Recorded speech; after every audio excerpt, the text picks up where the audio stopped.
Gokartozni király dolog. Legyen szó bérgokartról vagy versenytechnikáról. Ebben a videóban a kecskeméti gokartpályára látogatunk el, ahol olyan versenygépet próbálunk ki, amellyel a híres Forma 1-es pilóták gyerekkorukban versenyeztek, többek között Lewis Hamilton is. Tartsatok velem!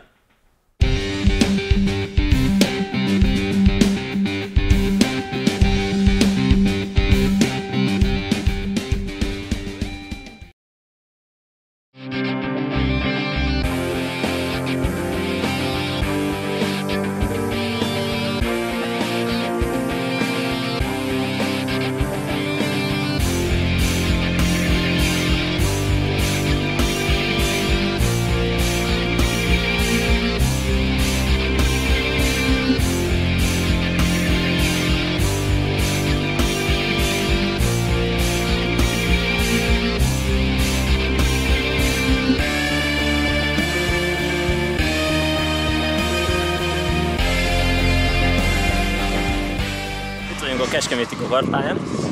Gyönyörű, szép napos időnk van. Hát megjöttek a felhők, de nem baj, nagyon szép időnk van. Abból az apropóból vagyunk itt, hogy a tesóm, aki ugye gokartozik, kijött a gokartos cimborákkal ide erre a kecskeméti pályára. Amiről azt érdemes tudni, hogy ez egy szabványos versenypálya, tehát nemzetközi versenyeknek is otthont ad ez a helyszín. Köztük a Magyar Fűnyíró Bajnokság tagjai is itt gyakorolhatnak. Na, ez olyan majdnem 18 000-es fordulatszám volt. A testvérem egy 100 köbcentis fixhajtású, hát nyilván kétütemű gokarttal van. Ez ugye a 80-as, 90-es éveknek a technikája. Gyuri cimborája, aki pedig egy Rotax Max-szal van itt, ami 125 köbcentis. Ez egy motoros csatorna, de szeretek gokartozni, vagyis hát amikor van rá lehetőségem, bepattanok gokartba, általában bérgokartozni van lehetőségem, de amikor tesóm felajánlja, vagy hát amikor elmegy gokartozni, akkor mindig felajánlja, hogy eljöhetek kipróbálni. Már volt szerencsém kipróbálni korábbi gokartját, és az is nagyon beteg volt.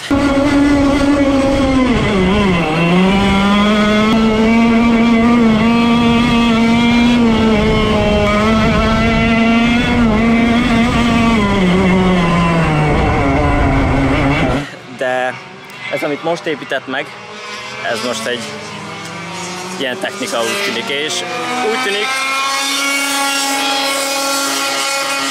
úgy tűnik, hogy nagyon jól működik. Úgyhogy hamarosan bepattanak a gyerekbe is, megküldjük neki, kíváncsi leszek.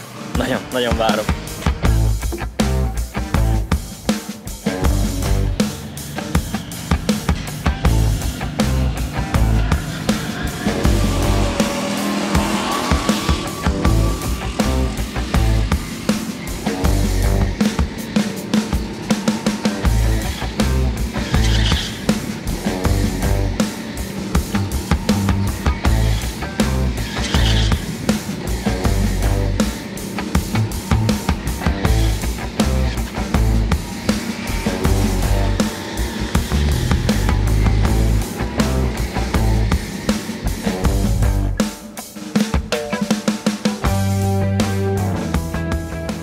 Na, mi történt a géppel? A géppel azt történt kérlek szépen, hogy elfogyott a bovdenem. A vadonatúj bovdenem elfogyott a végéről, és hát szegény, nem tudtam neki gázt adni, ezért nem indult el. Utána kicseréltük a bovdent, és mentem egy fél kört, amikor is lelazult a bovdenem, úgyhogy alig tudtam kijönni, ott keresztül vágtam ott a bérgokart parkoló, mint valami félőrült, hogy ne a pályáról hagyjak le, hanem inkább ott a pálya mellett, és ennyi. Peti haverom szerint a gokart kocsimba már több kilométer ment ma, mint a gokartomba. Ezt én is tanúsíthatom, ugyanis itt vagyok. Fél 11-kor jöttem, most van dél, kezdek éhes lenni, és még nem láttalak gokartozni. De még mielőtt kijöttél, mentem már 10 kört. 10 és kört. van rá tanúm. Van rá tanúm, jó. Na, ugye ez egy fixes 100-as, de te vagy itt a... Hát mondanám, hogy én vagyok a szakértő, de igazából nem. Fogalmazzuk úgy, te már szívtál vele eleget, és jobban ismered itt. A pontos típusát ezt ilyen baloldali homály fedi, mert 99-es a váz elvileg, csak ugye, hogy ezt úgy lefestették a kis tábláját, és nem látszik rajta semmi. Jó. És én nem akarom lekaparni. Milyen típus, mi a váz és mi hajtja? Egy topkát váz, és egy 100 köbcentis levegőhűtéses, fixes motor hajtja, ami egy Fox gyártmány, de Jó, tehát a Igazából fix nagyon az sok. azt jelenti, hogy lényegében kuplung. nincs kuplung. Azért fontos, mert sokan a röpsőst is fixesnek hívják. Azért, mert nem váltós, és ezt keverik. Sokan. De a fixesen nincs kuplung. A főtengely végén van egy 5-es pályával rögzített lánckerék. És ugye ez 100 köbcenti, Igen. a gyűrűje pedig 125-es. Igen. Jó. Mi a fordulatszáma, amit tudnak jelenleg? Ezek elvileg úgy vannak, hogy most gyárilag ilyen 18.500 körül szoktak megadni a maximum fordulatot. Aztán ugye mikor ezek versenyeztek, vagy mikor most esetleg klubversenyeken használják, akkor előtte kezelésbe veszik motorépítő cégek, akik ezzel foglalkoznak, és akkor utána még ők kihoznak belőle többet, és akkor ilyen 19 ezereket, 20 ezerig talán állítólag elfogok, én még a onboardot nem láttam, de elhiszem neki.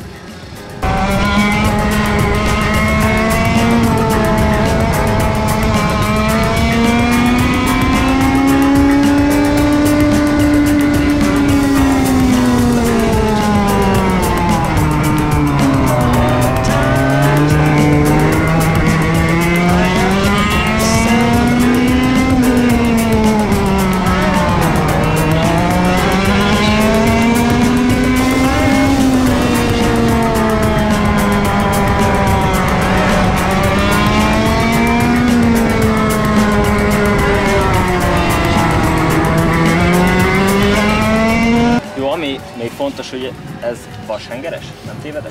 Vas perselyes. Úgy értem, hogy vasperses, tehát nem egy... Hüvelyes, bocsánat, igen. Hüvely, persely, szerintem értjük. Nem keverik össze a hüvelyt a perselyjel. Oké, a lényeg az, hogy ez nem egy nikaszilos. Nem. Nikaszil nincs benne, ezért ez egy relatíve érzékeny technika, tehát ezt azért meg lehet ragasztani relatíve. Ez egy nagyon érzékeny technika, mert ez úgy készült, ezek annak idején úgy készültek, hogy ez semmiféle kompromisszum, ez csak és kizárólag arra, hogy amennyit lehet, annyit kihozzanak belőle. Még ugye a 105-ös, ugye a Rotax Max, az ugye, hát az nyilván nikaszilos. Igen. Az egy felhasználóbarátabb valami. Jó, és ugye ezek a 100-asok, ezek leginkább a 90-es évek? Hát 80-as évek vége, amennyire én tudom. Ebbe az alakjában inkább 90-es évek, 90-es évek közepén, de már 80-as évek végén már mentek ezek. Ugye a nagy Forma 1-es versenyzők gyerekkorukban ilyen gépekkel Hát Hamilton ment még ilyenne, sőt a Top Car-tal ment sokáig. Hamilton. Ilyen fixes 100-as. Hát igen, de ő ment juniorral is, amikor másfajta motor a 100-as. De általában aki az a Schumacher időszak, az a korosztály, azok még ilyen fizikállal ment ilyennel nagyon jól. Raikkonen is ment, Azt tegyük már hozzá, hogy körülbelül hány évesek lehettek akkoriban? Most se, relatíve nem öregek. Nem tudom, hülyeséget nem Ilyen akarok tóli, mondani. körülbelül mennyit lettek? Nem 20 évesek voltak, akkor nem ilyen Hát 10 éve lejjebb megy? Hát Hamilton például juniorban ment, azt hiszem 12 éves lett. Nem tudom, mert nem néztem utána. De ilyesmi 12 körül, 14 éves. Ilyen gépekkel, amelyek olyat fordulnak a kanyarba, hogy majd, hogy nem rosszul vagy, hogyha nem vagy hozzászokva. Tehát józik a szemed, mikor egy keményebbet fordulsz a nézlikkel, és ez ő hány lóerős? Ez ilyen 24 körül, 24-26 körül. Utána 21 lóerő, ami kimondva nem tűnik soknak, de az egész gokart van mondjuk 90 kg körülbelül, plusz a te súlyod, ami 40 kg, ugye? Hány kiló vagy? Hát ez inkább olyan 100, 70. azt mondom, olyan 150 és 160 kg közt vagyunk így együtt. Jó, együtt. És akkor ez van ez a 21 lóerő, meg forog, mint az őrű. És akkor kisgyerekek ültek be ilyenne, és mentek brutál tempókkal.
Jó, felteszek egy kérdést. A tipikus, ez a, mint ahogy motorozásban is van, hogy szeretnék gumit venni, milyen gumit vegyek? Ugyanez gokartnál is. Ha szeretnék gokartozni, milyen gokartot vegyek? Nyilván nem ilyen egyszerű ez a kérdés, hogy milyen gokartot vegyek, mert itt is különféle kategóriák vannak, meg köpcentik, meg a világ összes pénzét el lehet rá költeni. De te mit mondanál így a, nem tudom, most hány éve gokartozol? Most 2-3? 3. Legyen 3. 3 éve gokartozol. De mit tapasztaltál? Ugye ezeket állandóan építeni kell. Ez nem úgy van, hogy megveszed, és ezt akkor kell. beleülsz, azt mész, nem, ez versenytechnika, ezt folyamatosan állítod, szereled, átalakítod, építed. Úgyhogy mit mondasz, hogy éri meg ezt elkezdeni? Hát sokan kérdezik egyébként, én mindig azt mondom, hogy egybe kell venni valamit. Legyen minden, legyen váz, legyen kerekkel, legyen motoreleme. Külön-külön elkezded vásárolgatni egyébként, az nagyon sok. Nagyon sok. És értékben úgymond nem lesz többen, nem fogod megkapni azt a pénzt érte. Én azt mondom, egybe kell venni van. Legyen a váz, gokart, motor legyen rajta. Ja, mert ugye szokták ezt alakítgatni, ráraknak ilyen LTZ motorokat, meg mindenféle. Nálunk ez ilyen, főleg amennyire észreveszem, már kezdősek kikapni, hogy mindig megoldják olcsóbban. Valaki mindig azt mondja, majd én megoldom olcsóbban.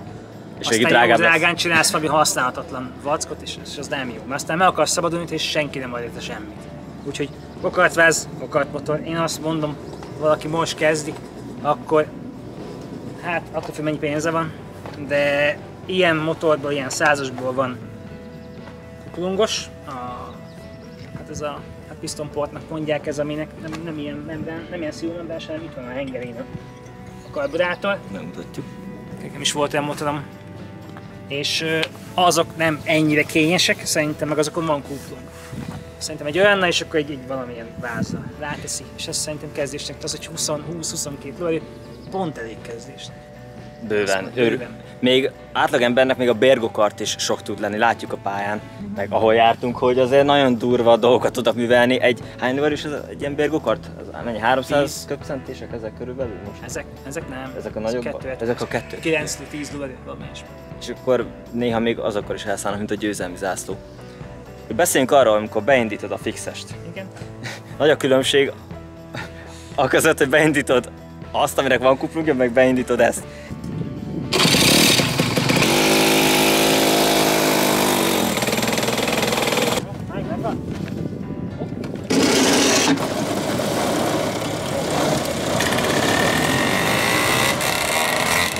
Mert ugye mivel ez egyből hajt, ezzel nem lehet megállni, ez lefullad. Ezt fogod, és hát lényegében betolod és beleugrasz. Na ezt én nem tudom megcsinálni, engem mindig betolnak a többiek. Úgyhogy kell hozzá tüdő. Na alapból ahhoz, hogy a pályán mész, kiszív nagyon keményen, mert kell hozzá rutin, meg állóképesség. Plusz előtte még beleugrasz, úgyhogy betolod. Hát nem tudom, a pulzusod, azt meg kéne mérni közben mennyi. Mennyi lett a pulzusod? Szerintem 160 legalább, mert azért tolni kell megugrani, hát na. Elég gyorsan meg kell tolni az, hogy hallod már a hangján, hogy úgy elkezd öregni, és akkor villányosan beleugrasz. Én ezt a garázsba gyakoroltam annak idején, ott ahol laktam, hogy a beugrás komolyan mondom, hát ne essé mellé, meg elég csúnya tud lenni, mikor rossz elépsz, vagy ilyesmi. Beleakadsz. Én ezt gyakoroltam ott a garázsban, aztán azt már úgy megtanultam, de szerencsére úgy kell kijárni, legyenek mindig havályjegyek, akik betolnak. Mint a Gyuri például, ők segítenek betolni. Tehát ha gokartozni akartak, akkor keressétek meg a Gyurit, ő segít. Mindig haverokkal menjetek, az a legjobb. És akkor te betolod haverokkal, és akkor megnézed a F100 csoportban, amikor ilyen 40 pluszos néni belöki egyedül ugye fixes, hogy közben szakad az eső. 40 plusz. Szóval... Tehát, hogy nem nagyon tapad meg a kerék, és mégis be tudja tolni úgy a gokartot, hogy átfordítja. Ha nem nézed meg a szánalmas, akkor azt megnézed, és rájössz, hogy szánalmas vagy egyébként. Igen, volt egy ilyen sztori a Pannonia ringen, szakadt az eső, nem hogy szakadt, ömlött az eső, motorozni voltunk, és azt láttam, hogy a néni vette fel az esőruhát. Hát szerintem nem 40 pluszos volt, hanem olyan 50 pluszos, és vette fel az esőruhát, és ment motorozni. Megnéztük a sátorból, hogy hát jó. Na, lassan idő van, és mehetek gokartozni. Ilyenkor van a magas pulzus és az izgalom.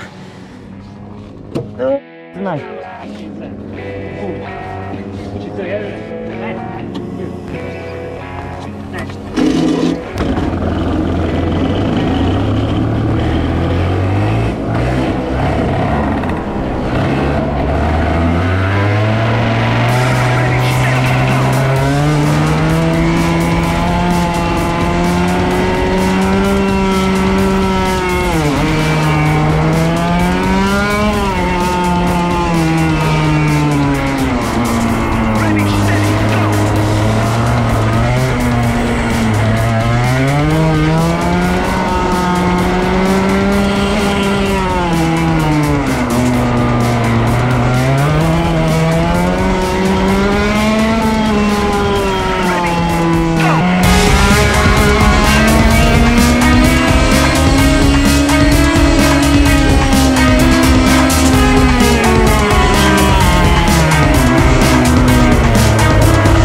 Tetszett?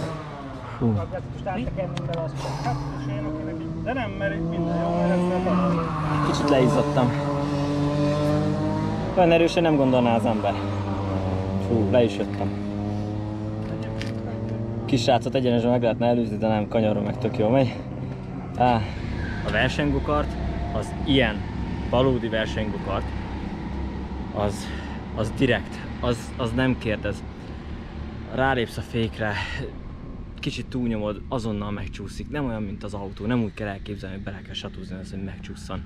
Ha lassabban mentél be a kanyarba, mint amit te úgy gondolsz, hogy elbírna a gokart, és végül rálépsz a gázra, akkor elrúgja a hátulját, szóval ez nem az az eszköz, amivel beleülsz, és mondjuk egy csapatépítőn te szórakozol egy jót, és ez egy kellemes kikapcsolódás, hanem ez egy direkt szerkezet, ez egy lélekvesztő, ez gyilkos. Tehát fú, és 21 néhány lóerőről beszélünk, nem a 40 lovasokról, tehát ne higgye azt valaki, hogy a 20 lóerő az kevés. Fú, bődületes erő van benne.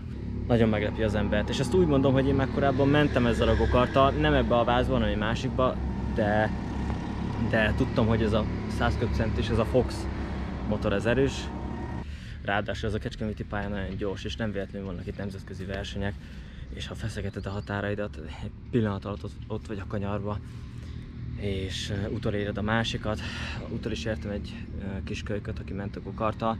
Az egyenesben nem mertem végül megelőzni, nem mertem beválni, hiszen nem ismerem, hogy reagál a fékre, a gázra a tesómnak a gokartja. De tényleg nagyon, nagyon észre kell lenni a pályán, mert pillanat alatt utoléred a másikat, végig se gondolod, egy fél másodperccel később fékezel, és már késő, és már belerepülhetsz a másikba, ahogy gyorsul, hát az hihetetlen. Tehát nem is gondolná az ember, hogy rálépsz a gázra, a kanyarból kifele mehet, és úgy átolja a hátulját, ha nem vagy elég gyors, ha nem elég nagy már a kanyarból a kiöveti tempód, rálépsz és toljál a hátulját a gokart. Hú, eszméletlen. Sajnos videóban nagyon nehéz átadni, hogy milyen érzés is egy ilyen versenygéppel menni, de ha egyszer lesz rá lehetőségetek, akkor próbáljátok ki.